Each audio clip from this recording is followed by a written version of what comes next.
Okay, so Deuteronomy chapter, ano na po tayo ngayon? Let's open our Bible in Deuteronomy chapter 10. At babasahin po natin ang verse 12 and 13. Deuteronomy chapter 10, verse 12 and 13. And now, Israel, what doeth the Lord thy God require of thee, but to fear the Lord thy God, and to walk in all his ways, and to love him, and to serve the Lord thy God with all thy heart, and with all thy soul. Verse 13. To keep the commandments of the Lord and his statutes, which I command thee this day, for thy good. So umaga pong ito, I would like us to look on this subject, what the Lord required of thee. What the Lord required of thee. Lahat po tayo, mga kapatid, ay very familiar with that word, require. Kasi kung kayo ay nakapag-aral, and I'm sure kayo ay nakapag-aral, sa ating pong pag-aaral, palagi mayroon tayong mga ipinapasang requirements. No? Sa enrollment pa lamang, at bago po tayo mag-graduation, no? Kung gusto natin maka-enroll sa eskwelahan, may ipapasa tayong requirements. Kung gusto nating maka-graduate sa eskwelahan, may mga ipapasa tayong requirements. Kaya nagtataka ako dun sa iba na hindi naman natapos yung kanilang requirements, ay nagpipilit maka-graduate at nagpipilit na makakuha ng mga credentials na gusto nila. Kailangan po i-meet yung requirements, di ba? At ito pong requirements na ito, napaka-importante sa lahat ng area ng ating buhay. Hindi natin pwedeng palagpasin o palusutan. Pag sinabing required, required. Okay? Hindi pwedeng baka pwede naman kahit na hindi nga po requirements nga kasi. Huwag nating ipilit. When we are required to do something, before we can get anything, then that requirement must be met. Now, we're talking about the promises of God. And if we want the promises of God being fulfilled sa ating buhay, dapat po alam natin what the Lord required of thee. Ano ba ang nire-require ng Diyos sa iyo at sa akin? At ito po ay makikita natin dahil sa kasaysayan ng Israel. Nung sila po ay papasok na sa Promised Land, nilinaw ni Moses sa kanila what the Lord required of them.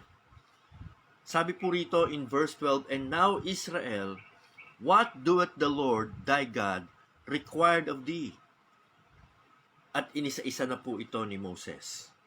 So, ilarawan nyo sa inyong isipan ng Israel, the whole nation at the edge of the Promised Land, ready to enter after years and years of wandering and camping in the wilderness due to their disobedience and lack of faith.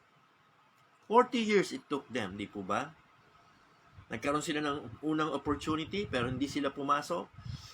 At dahil doon, nasayang ang buhay nila sa wilderness. The first generation all died in the wilderness. And now here's the second generation. Just about they were ready to cross the Jordan River.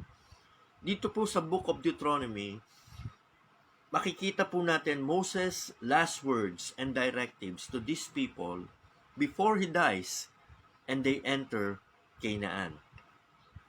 So Moses was trying to remind the children of Israel of their propensity to wander, as well as how they were to flourish under God's kind rule and reign in a new land that He was going to give them. In this particular passage, sa binasa po natin, Moses answers the questions. How are they going to live in response to God who graciously loved and saved them despite they are undeserving, stubborn, stiff-necked people? Nakakatuwa po sa ating Panginoong Diyos. Sa kabila na matitigas ang ulo ng mga tao at talaga namang hindi mapasunod-sunod sa kalooban ng Diyos, patuloy po ang Diyos natin ay humihimok at patuloy po ang Diyos natin ay ipinapaka-alala sa kanila na mas mabuti pa rin kung sila ay susunod sa mga requirements ng Diyos. So dito po Moses gave 5 verbs which all ultimately point to the same general idea of a wholehearted allegiance to God. These 5 verbs will answer the question, what the Lord required of thee. Pag sinabi po nating verb sa English subject, it means an action word. Oho. So ano po itong 5 action word na ito? Ano po itong 5 bagay na gagawin natin ito? Para mapunan po natin yung requirements ng Diyos sa ating buhay. Just like the children of Israel, if they wanted to be successful and victorious and be more than conquerors doon sa promised land, they have to fill up this requirement sa kanilang buhay. And the same thing goes with us. Kung gusto po natin ng victorious Christian living, kung gusto po nating maging more than conquerors sa ating pong mga pananampalataya sa Panginoon, kailangan pong gawin natin itong mga requirements na ito. The first is, God wanted them to have a distinction. God wanted them to have a distinction. Yung pagkakakilanlan. Siyempre, alam ng lahat ng tao sa panahon na yon that this was the nation who came out of Egypt and were the children of Israel. Pero hindi sila nais ng Diyos makilala as children of Israel. Nais ng Diyos makilala sila as people that fear the Lord. That is the verb. That is the action word that God wanted from the children of Israel. First and foremost, to fear the Lord, thy God, sabi niya. Ulit po sinasabi ito ng Diyos sa Old Testament. Fear the Lord thy God. Gusto po ng Diyos ang kanyang mga tao, ang kanyang mga lingkod, makilala sa katangiang ito. Sila'y may takot sa Diyos. So if you will ask this question to yourself, what the Lord required of thee, God said, I want you to fear me. Mga minamahal, sa Book of Romans, sa New Testament, ito po yung sama ng loob ng Diyos sa tao. Sapagkat ang sabi po, there is no fear of God before their eyes. Alam natin, tinalakay na po natin ito. Hindi po ito some little scary attitude na para bang ikaw ay nakakakita ng monster o ng multo. Hindi po yung ganyang takot ang pinag-uusapan natin. Ang pinag-uusapan po natin ay yung sober, awe-filled reverence and respect for God. Yung talagang tinatrato mo ang Diyos bilang Diyos. Bilang kataas-taasang may likha ng langit at lupa. Bilang isa na pinagkakautangan mo ng iyong hininga at buhay sa araw-araw. Siya na hindi lamang lumikha sa iyo, kundi siyang may tubos sa iyong kaluluwa, na kung hindi ibinigay ang kanyang anak doon sa krus ng Kalbaryo, ay hindi ka magkakaroon ng pag-asa at ng kaligtasan. Sa buhay na walang hanggan, mananatili kang walang kapag-apag-asa if not for this God. So, ito pong Diyos na ito, dapat nating galangin at bigyan ng katangi-tanging lugar sa ating buhay. First place, yun po ang ibig sabihin ng fear of God. Yung regard, yung mataas na pagtatangi at paggalang na tanging sa Kanya lamang natin iniaalay at sa wala ng iba. Sapagkat ang Diyos natin ay selosong Diyos. Sabi niya, for I, the Lord thy God, am a jealous God. So gusto po ng Diyos makilala tayo as people that fear God. That's what He wanted from Israel. That's what He wanted from us. Magkaroon po tayo ng pagpaparangal, ng pagpapahalaga, ng mataas na pagkilala sa ating Diyos. Kaya nga sabi mga minamahal, huwag nating kaladkarin, kalantarain ang pangalan ng Diyos sa mga walang kabuluhan. At ang sabi po, and they that live godly in Christ, sabi po, kailangan po, huwag nating bastusin, huwag nating pawalang halaga ang pangalan ng ating Panginoong Hesukristo. So this is the distinction, first and foremost, that God required from us, to have a fear of God.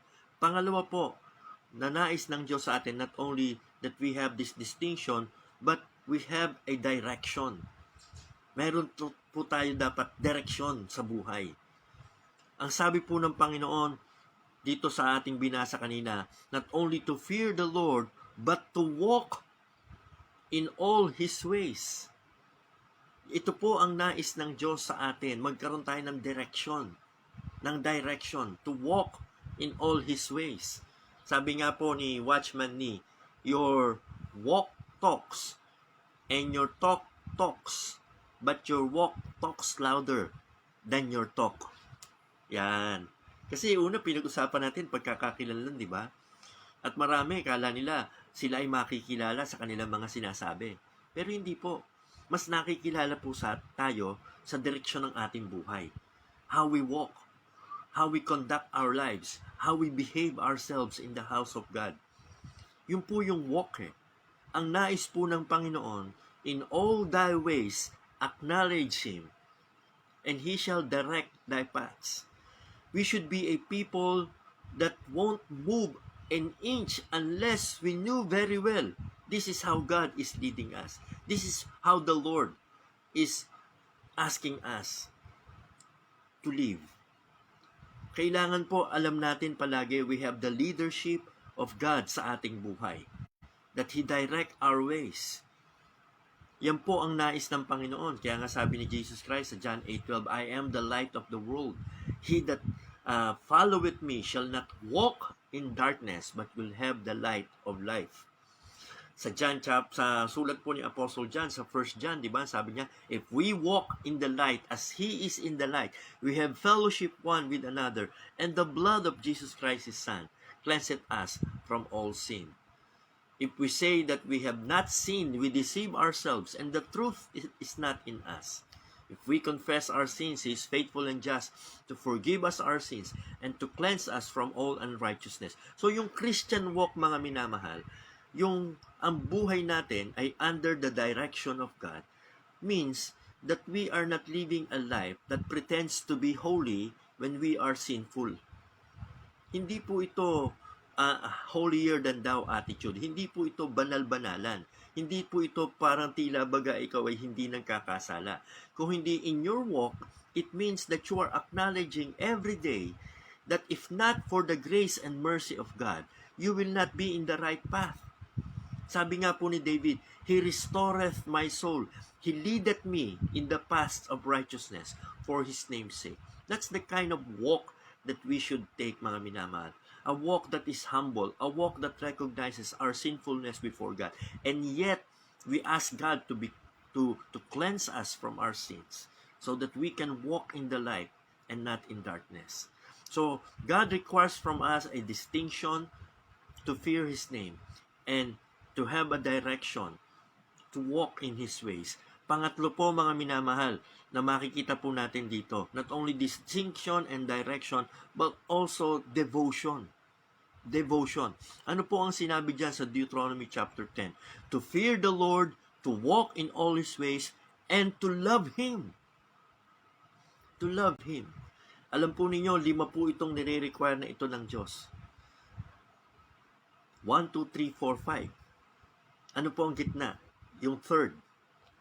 At yung gitna, yung sentro ng nire-require niya sa atin, yung third, is to love Him. Pag sinabi po nating sentro, yung puso. At ito po ang puso ng inire-require sa atin ng Diyos. All other else will not be valid. All other else will be useless if we don't have the heart for God. To love Him. Dito po natin makikita yung devotion. Nais po ng Diyos sa atin. Ito pong ginagawa natin every 6 a.m. Tinatawag natin devotion. Hindi po ito talaga parang isang mensahe na makikita natin full sermon na tayo po ay tuturuan talaga ng mga doktrina sa Bible. Hindi po. This is just devotional. Ibig sabihin, we are being challenged in our hearts so that our hearts will be on fire, will be in love, will be passionate for God. Yun po ang purpose nitong Everyday 6 a.m. program na ito, to keep our hearts on fire for God. Kasi importante yung devotion. Kaya nga, everyday mga minamahal. Everyday. Kasi ang pag-ibig, everyday. Kailangan ang pag-ibig natin sa Diyos, mga minamahal, would be our daily devotion. Sabi nga po, di ba, nung isang awitin ni James Taylor, "Darling, you can count on me." Di ba? Till the sun dried up the sea. Until then, I'll always be devoted to you. Di ba? Antindi nung sinabi na yun ng awitin, ano? Ang problema sa tao kasi, yung devotion niya, binibigay niya sa kanyang kapwa-tao. Yung devotion niya, binibigay niya sa kung sino-sinong tao. So, meron pa nga isang kanta, sabi, "Sinasamba kita, kung kasalanan man sa Diyos, ay sasambahin kita." Di ba napakasama nun? Dapat yung pagsamba, dapat yung pag-ibig na higit sa lahat, sa Diyos yan eh. Sabi nga, nung tinanong si Jesus, ano ba ang greatest commandment? Ang sabi ni Jesus Christ, the greatest commandment is this: "Thou shalt love the Lord thy God with all thy heart, with all thy soul, with all thy might." Yan po ang pinakadakilang commandment. Ibigin mo ang Diyos ng higit sa lahat. Pang-apat po, mga minamahal, what the Lord required of thee: direction, devotion, distinction. Pang-apat po, dedication. Dedication. Ano po yung dedication? Every day, may oras na bubabangon ka. Every day, may oras na nagbibihis ka. Every day, may oras na umaalis ka ng bahay. Saan ka pupunta? Sa trabaho. Dedication yan. Talagang hindi nababago yan. Kahit may sakit ka, kahit minsan struggle ka, kahit anong problema mo, papasok ka sa trabaho mo. Bakit? Because it is important that you are dedicated to your work. Pero bakit sa Diyos hindi natin magawa yan? Bakit sa Diyos tila baga hindi tayo rain or shine? Hindi tayo come what may? Hindi tayo always ready? Bakit pagdating sa Diyos, yung dedication natin nakukulangan? Pag masama ang pakiramdam natin, hindi na muna ako magsisimba.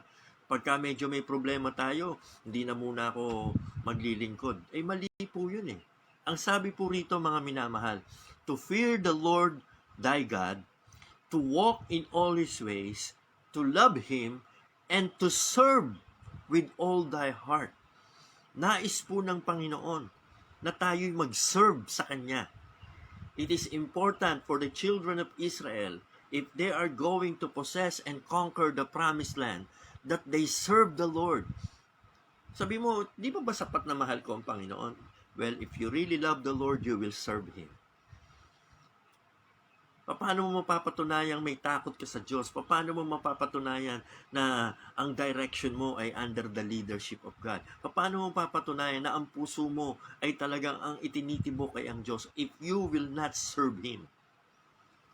Sabi nga po ni Apostle Paul, serving the Lord with all humility of mind. This is nothing that we should brag about. This is something that we should do in order for us to stay humble before the Lord. God is our King, and we are His servants. So let us bow down to the God of matchless grace and serve Him with all our hearts. Ibig sabihin, mga minamahal, whatever you do, in words or in deeds, do it heartily as unto the Lord. Whether therefore you eat or drink, sabi ng Bible, do it for the glory of God. So kung ikay doktor, maging doktor ka para sa Diyos. Kung ikay professor, maging professor ka para sa Diyos. Kung ikay pulis, maging pulis ka para sa Diyos. Kung ikaw ay isang inhinyero, maging inhinyero ka para sa Diyos. Ano man ang ginagawa mo, gawin mo yan bilang paglilingkod mo sa Diyos. At gamitin mo yan para ang Diyos maluwalhati mo at ikaw ay makatulong sa gawain ng Diyos. Yan ang pinaka-importante sa lahat eh. Sa iyong ginagawa, sa iyong profesyon, kikita ka at kikita ka, hindi ba? At sa iyong kinikita, importante na ang Diyos pinaglilingkuran mo. Na kagaya ng children of Israel, magsasaka sila, mag-aalaga sila ng mga hayupan, at kung ano-ano pa mga trade and businesses na kanilang papasukin. Sa lahat ng kikitain nila, dapat matuto sila na magsauli sa Diyos at magbigay sa Diyos para sa gawain sa tabernakulo. Dahil may mga Levites may mga naglilingkod sa tabernacle na pinili ng Diyos na maglingkod na wala silang ibang ipabubuhay kung hindi kung ano lamang ay ibinibigay ng children of Israel. At hanggang ngayon, nagpapatuloy po ito, hindi sa tabernacle, kundi sa ating mga local churches. Ang Diyos tumatawag ng mga manggagawa at ang sabi nga ng Diyos, pray ye therefore the Lord of the harvest that He will send forth more laborers into His harvest. Kailangan natin na mas marami pang manggagawa sa iglesia.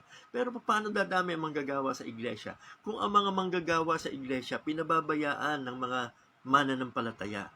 Hindi ba? Sabihin mo, naglilingkod ako sa Diyos ng buong puso. Kung talaga naglilingkod ka sa Diyos ng buong puso, dapat tinataguyod mo yung mga lingkod ng Diyos, yung mga manggagawa ng Diyos, yung mga sa simbahan nakita mo, nagbigay sila ng buhay nila para sa pangangaral ng salita ng Diyos. If we serve the Lord with all our hearts, we will help those people, those men, those women which labored in the gospel. Huwag nating sarilinin.